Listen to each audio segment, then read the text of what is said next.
یہاں انسانوں کو کہیں خدا کے برابر شریک نہ کر دو، تو یہاں فرمایا قل انما انا بشر مثلکم، اے نبی کہہ دیجئے میں بھی تمہاری طرح کا ایک انسان ہوں۔ یوحی الی انما الہکم الہ واحد، مجھ پر وحی کی جا رہی ہے کہ تمہارا الہ ایک ہی الہ ہے، اکیلا ہے۔ فمن کان یرجو لقاء ربہ، تو دیکھو جو کوئی بھی اپنے رب سے ملاقات کا امیدوار ہو، فلیعمل عملا صالحا، اسے عمل کرنے چاہیے نیک،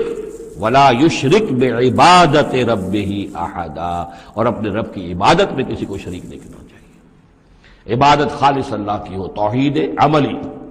لا تعبدوا الا ایاہ، قضى ربک الا تعبدوا الا ایاہ وبالوالدین احسانا۔